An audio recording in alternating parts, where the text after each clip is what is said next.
Hello, welcome to Tell Me Something I Already Know. I'm your host, Cyrus Waters, and this is the show where we talk about topics that you probably already know about. But today we're talking about a topic that you may not be familiar with, and that is the debate about Marvel versus DC Comics. I have my special guest again, Senor Aguas.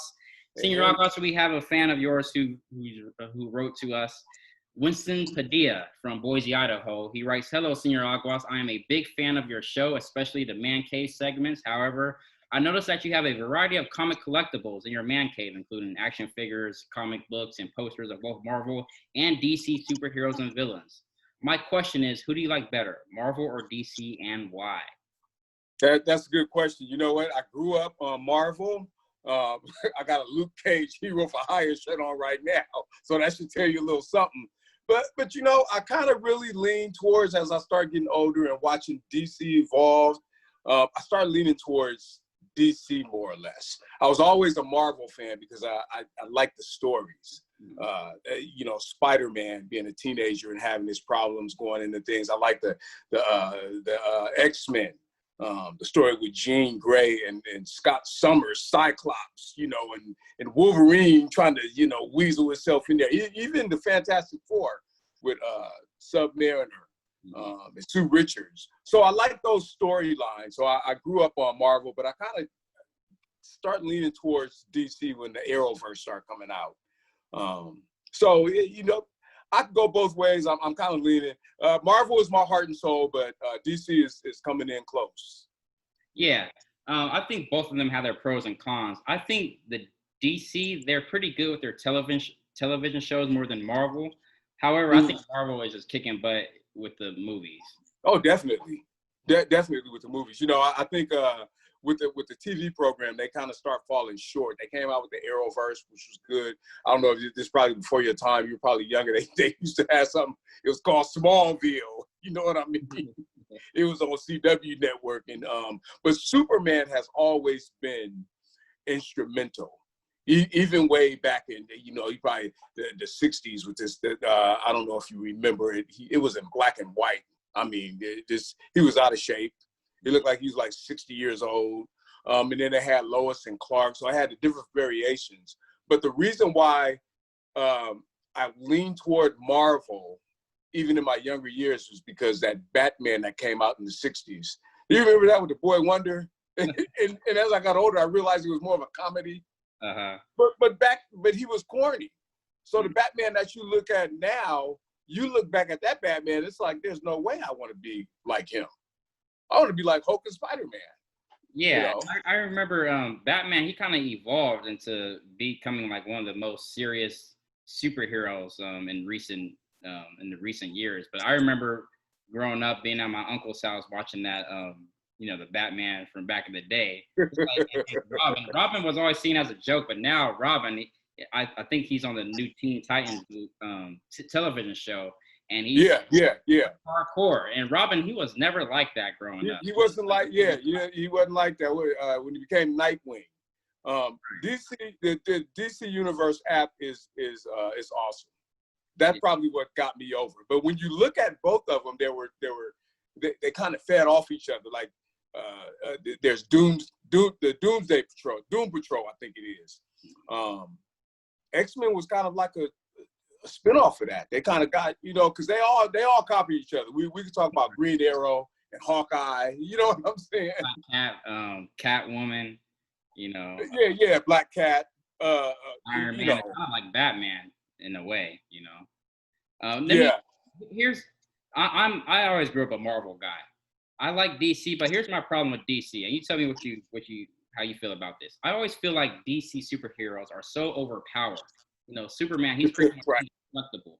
Batman, he's like the most intelligent person in the world, where he could defeat anyone if he studies them. You know, and Flash, he's so fast, he could time travel. And in Marvel, at least the main superheroes like Spider-Man, Wolverine, Hulk, Captain America, they're almost like regular guys. And I feel like you can relate to Marvel more than DC. Yeah. Especially in the earlier, you look at the Super Friends from back in the day, Superman could do everything.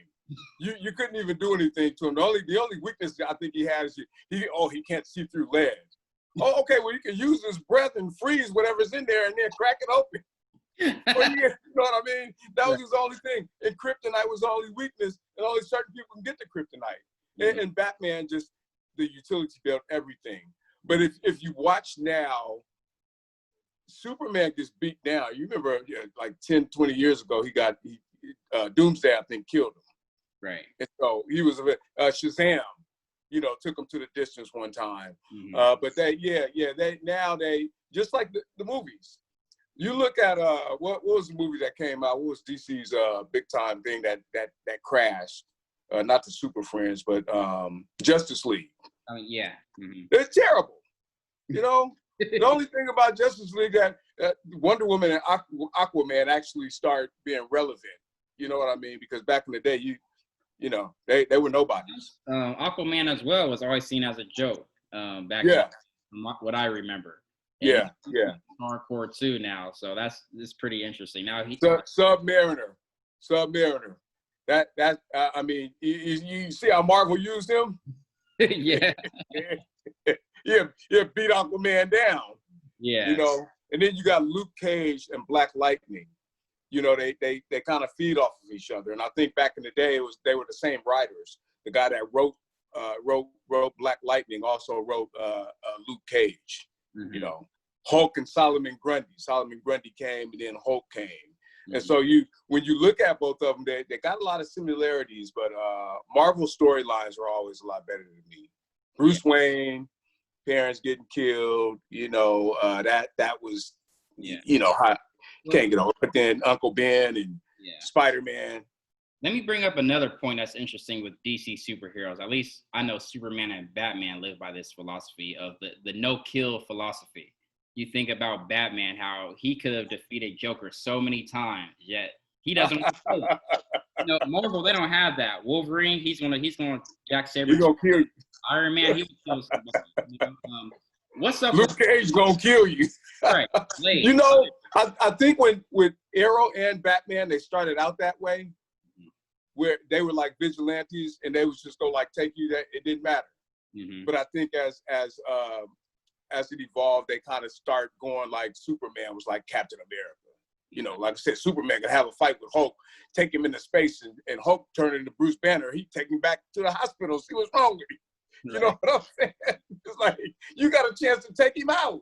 But yeah, that's kind of like where I lean toward Marvel too. Spider-Man, he wasn't going to try and do that. He's 16 years old. He ain't going to try and kill nobody.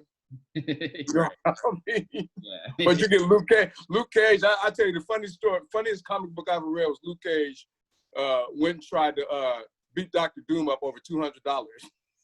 He really did, man. Dr. Doom hired him to take out some robots or something for $200, and Luke Cage was gangster, went into space, found Dr. Doom, beat him up, and said give him his $200. Dr. Doom gave it to him. But yeah, man, that's how Marvel was, man. They ain't playing. Let me ask you one more question. If you could have a dream like match from one person from Marvel and one person from DC, let's keep it superheroes, not villains. Superheroes, yeah. Okay. Toe to toe. Man, I'm gonna say Iron Man and Batman. You know what I'm saying? Out of the billionaires battle. That's a heavyweight bout right there. Yeah. You know what I'm saying? And people probably like, well, because they just regular guys. Yeah. They ain't got no powers. Iron Man heart is messed up. You know what I'm saying? Right. Hey, Batman will throw a bomb inside his heart, game over. Hey, let's put it this way. They'd have time to prepare for each other. Yeah, that'll be good. Well, thank you, man. We got to pay some bills. Thank you for coming in, Senor Aguas. Appreciate having you on like always. Okay, now.